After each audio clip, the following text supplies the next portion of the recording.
오늘 상고할 하나님의 말씀은 예레미야서 16장에서부터 20장까지의 말씀입니다. 예레미야서 16장에서부터 20장까지의 말씀입니다. 예레미야 16장에서 20장입니다.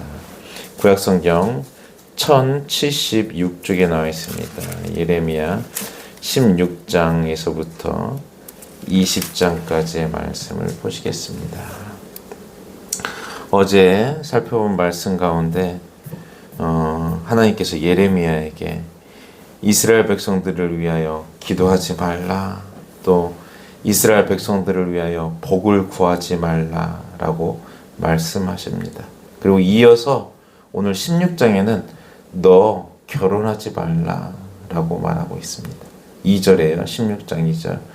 너는 이 땅에서 아내를 맞이하지 말며 자녀들을 두지 말지니라. 그래서 하나님께서 예레미야에게 독특한 명령을 내리시는데 결혼하지 말고 미혼으로 살아라.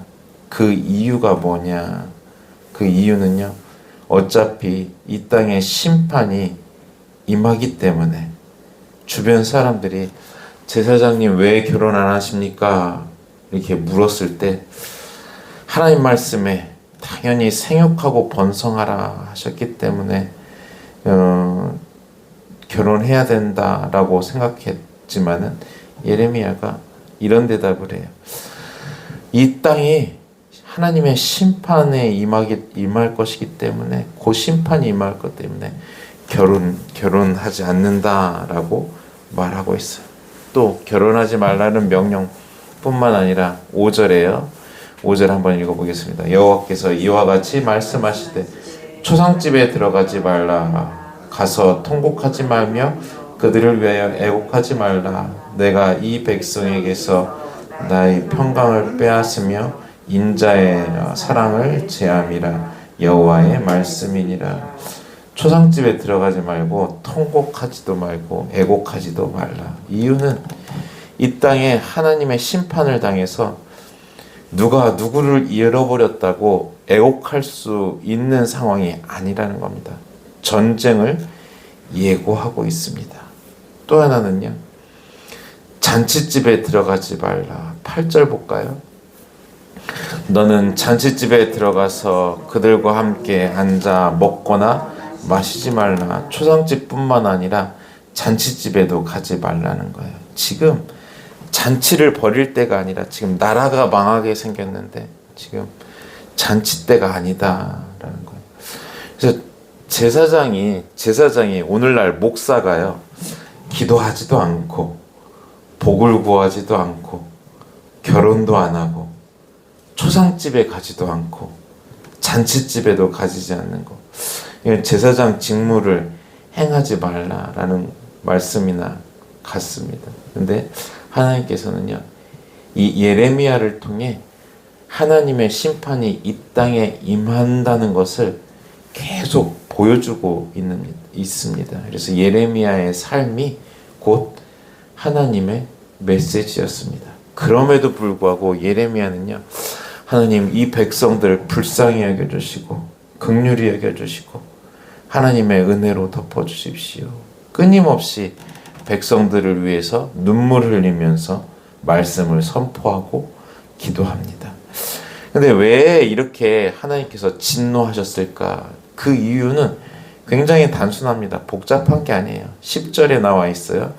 내가 이 모든 말로 백성에게 말할 때 그들이 내게 묻기를 여호와께서 우리에게 이 모든 큰 재앙을 선포하심은 어찌 됨이며 우리의 죄악은 무엇이며 우리가 우리 하나님 여호와께 범죄한 죄는 무엇이냐 하거든. 그래서 백성들이 우리가 무슨 잘못을 저질렀길래 하나님께서 심판하신다는 거냐? 우리 신앙생활 열심히 하는데 제사도 열심히 드리고 11조도 열심히 내고 구제도 열심히 하는데 왜 하나님께서 심판하냐라고 했더니 11절에요. 너는 그들에게 대답하기를 여호와께서 말씀하시되 너희 조상들이 나를 버리고 다른 신들을 따라서 그들을 섬기며 그들에게 절하고 나를 버려 내 율법을 지키지 아니하였음이니라. 하나님의 말씀을 지키지 않았다라고 말씀하고 있습니다. 근데 또 하나님께서는 이 하나님의 심판 다음에 또 회복을 말씀하고 계세요. 회복을 말씀하시는데 15절 볼까요? 이스라엘 자손을 북방 땅과 그 쫓겨났던 모든 나라에서 인도하여 내신 여호와께서 살아계심을 두고 맹세하리라.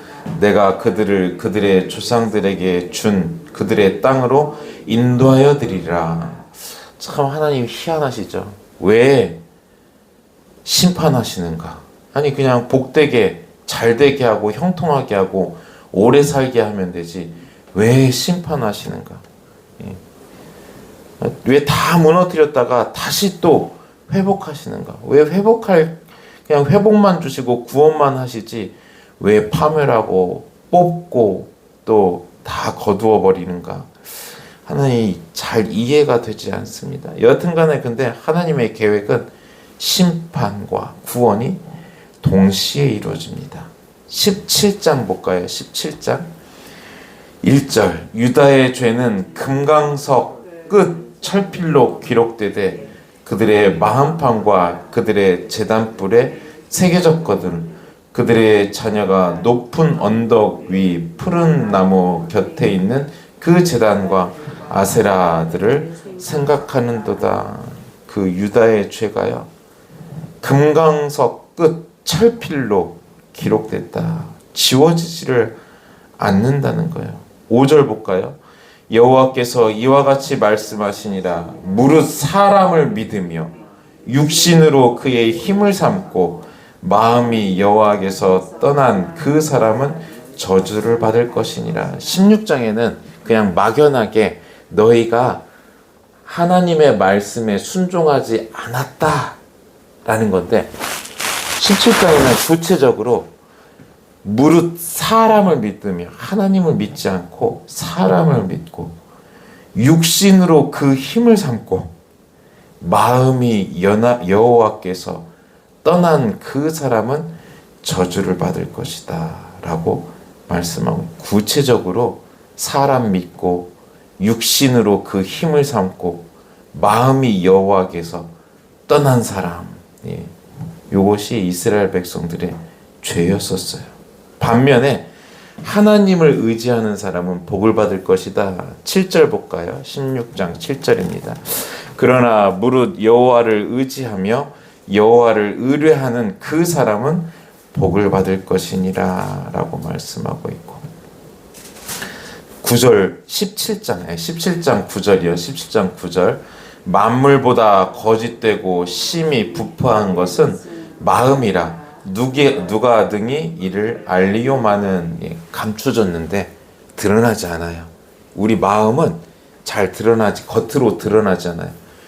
외적으로 신앙이 있는 것 같고 또 교회에 당기고 또 믿음이 있는 것 같고 예배 잘 드리고 그러는데 이 속은 드러나지를 않는 거예요. 근데 하나님께서 만물보다 거짓되고 심히 부패한 것은 마음이라. 누가 그 마음을 알까? 사람들은 알지 못해요. 저 사람 믿음의 사람이야, 신앙의 사람이야 하는데 그 마음속에 뭐가 있는지 잘 모르는 거예요. 근데 하나님께서 이 땅 심판할 것이다 라고 하는데 아니 이렇게 이스라엘이 믿음이 좋고 말씀을 잘 순종하는데 하나님께서 왜 심판하셔? 이유를 잘 모르는 거예요. 근데 하나님의 눈에는요 10절에 나 여호와는 심장을 살피며 폐부를 시험하고 각각 그 행위와 그의 행실대로 보응하는 이 사람이 마음속에 뭐가 있는지 하나님은 다 아신다는 거야. 뭘 살피냐? 심장을 살핀다는 거야. 겉 외모가 아니라 밖으로 드러나는 것이 아니라 속 중심을 폐부 아주 깊숙한 곳을 시험하여 그 사람 속에 내가 나를 믿나 안 믿나 그걸 보신다는 거예요. 하나님은 우리의 중심을 보신다라는 거예요. 이스라엘을 봤더니 겉으로 외모로 제사도 열심히 드리고 11조도 내고 구제도 열심히 하고 예배에 빠지도 않는데 속을 보니까는 나와 상관이 없어요. 중심이 나와 상관이 없어요. 그래서요, 하나님을 버린 그 모습을 보고 하나님께서 심판하신, 이상하다. 이스라엘 다른 민족보다 더 뛰어난 민족인데 더 하나님께 가까이 갔다고 생각하는데 왜 하나님이 심판하실까? 하나님의 눈은 좀 달라요. 오늘 그 구절에 만물보다 거짓되고 심히 부패한 것은 마음이라 누가 능히 이를 알리오마는 하나님은 우리의 심장, 우리의 폐부, 우리의 중심을 다 아시고 정말로 치료해 주시고 회복해 주신다는 사실을 기억하시기 바랍니다. 이런 것들 다 끄집어내셔서 치료하시고 회복하시고 온전한 구원을 이루게 하시는 분이 하나님이시라는 사실을 기억하시기 바랍니다. 18장 볼까요? 18장에 이 비유가 그대로 나와요. 18장 2절, 너는 일어나 토기장의 집으로 내려가라. 내가 거기에서 내 말을 내게 들려주시리라 하기로, 내가 토기장의 집으로 내려가서 본즉 그가 농로로 일을 하는데 진흙으로 만든 그릇이 토기장의 손에서 터짐에 그가 그것으로 자기의 의견에 좋은 대로 다른 그릇을 만들더라. 너 토기장의 집으로 가라. 그래서 내려가서 봤더니 토기장이가 이렇게 물레에다가 그릇을 뚝 만들고 있어요. 만들고 있는데 그릇이 진흙이 툭 터졌어요. 그랬더니 그 토기장이가 에이 하고 싹 다시 처음으로 돌아가서 다시 새로운 그릇을 만드는 거예요. 하나님은 토기장이십니다. 우리는 진흙입니다. 하나님께서 계획하신 대로, 하나님께서 뜻하시는 대로 진흙은 그 손에 맡겨서 빚음을 당하는 것이지, 진흙이 하나님 왜 나를 이렇게 만들었어요? 왜 나에게 이런 일을 당하게 하셔요? 왜 이 모양으로 만들었어요? 이렇게 따질 일이 없어요. 그리고 이렇게 만들어주세요 하고 말할 것이 없어요. 우리는 그냥 하나님께서 빚으시는 대로, 하나님께서 만드시는 대로 순종하면서 내가 하나님 손에 있다는 것만으로 감사하고, 결국에 하나님께서 나를 귀한 것으로 쓰실 것이라는 확신을 가지고 하나님 손에 맡기시는 여러분 되시기 바랍니다. 모든 것이 하나님 주권 아래에 있다는 것을 말씀하고 있습니다. 이런 설교를 들으니까 사람들이 어떻겠어요? 예레미야의 설교를 들으니까는 마음이 답답하죠. 내 마음대로 못하고 하나님 주권대로 해야 되고, 그리고 하나님은 내 속을 봐. 내 겉을 보는 게 아니라 내 속을 봐. 하나님을 속일 수가 없어요. 외모로 속여봤자 하나님은 중심을 보시기 때문에 속일 수가 없어요. 이런 말을 들으니까는 기분이 굉장히 나쁜 거예요. 그러니까 예레미야를 쳐 죽이려고 하는 거죠. 18절. 그들이 말하기를 오라, 우리가 꾀를 내어 예레미야를 치자. 제사장에게서 율법이, 지혜로운 자에게서 책략이, 선지자에게서 말씀이 끊어지지 아니할 것이니 오라, 우리가 혀로 그를 치고 그의 어떤 말에도 주의하지 말자 하나이다. 예레미야를요, 그 말씀이 싫다고 예레미야 쳐 죽이자라고 하는 거예요. 하나님의 말씀을 들은 백성들이 회개하고 하나님께 돌아오는 것이 아니라 그 선포한 자를 죽이자라고 말씀하고 있어요. 계속 이런 시도를, 예레미야를 옥에 가두고 때리고, 20장에 보면은요, 성전 총감독, 그러니까는 예레미야의 직속 상관 바스훌, 20장 1절, 임멜의 아들 제사장 바스훌은 여호와의 성전 총감독이라. 그가 예레미야의 이 일을 예언함을 들은지라. 이에 바술이 선지자 예레미야를 때리고 여호와의 성전에 있는 베냐민 문 위층 목에 씌우는 나무 고랑으로 채워 두었더니 총회장이 딱 나와가지고 저 밑에 있는 아주 어린 목사를, 그 목사의 설교를 듣고 이 자식 뭐하는 자식이야 라고 하면서 막 때리고 옥에 가두었어요. 예. 그랬더니 예레미야가 그 바술에 대해서 예언을 하는 거야. 하나님께서 이같이 말씀하실 것이다. 너가 모든 사람이 바벨론 포로로 옮겨갈 것이다. 6절 바술아 너와 내 집에 사는 모든 사람이 포로로 되어 옮겨지리니 내가 바벨론에 이르러 거기서 죽어 거기 묻힐 것이라. 너와 너의 거짓 예언을 들은 내 모든 친구도 그와 같으리라 하셨느니라. 이 거짓 선지자들, 제사장들 다 바벨론으로 끌려가서 포로가 되어서 거기서 죽을 것이다. 이국 땅에서 죽을 것이다.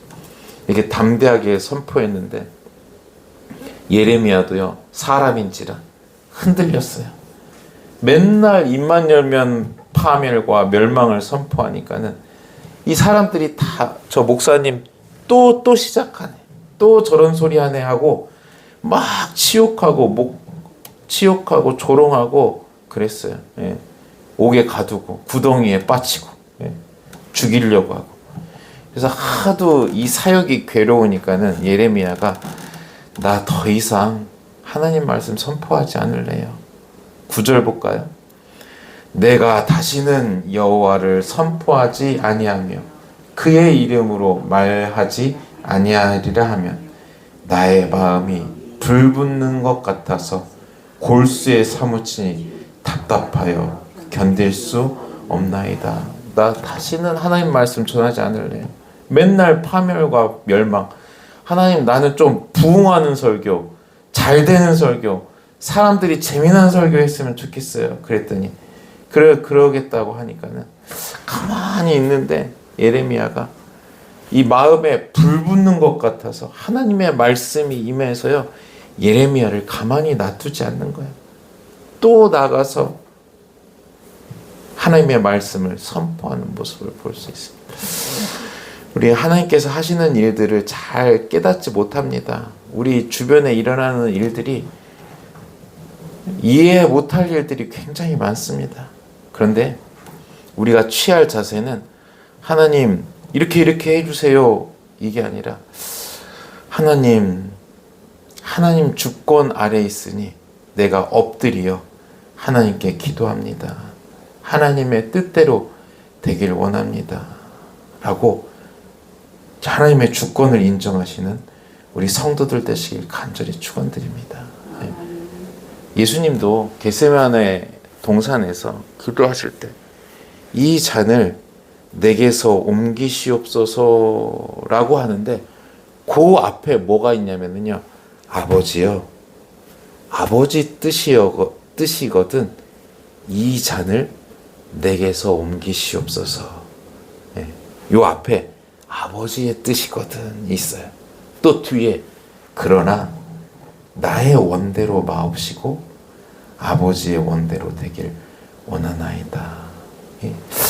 예레미야 삶의 자세가 참 우리에게 필요합니다. 이 시대에 필요한 것이 하나님의 주권을 인정하고 내가 원하는 것이 아버지의 뜻이거든 이 잔을 내게서 옮기시옵소서라고 말하고 그 후에 그러나 나의 원대로 마시고 아버지의 뜻대로 되기를 원하나이다 라고 하나님의 주권을 인정하시는 우리 성도들 되시길 간절히 축원드립니다.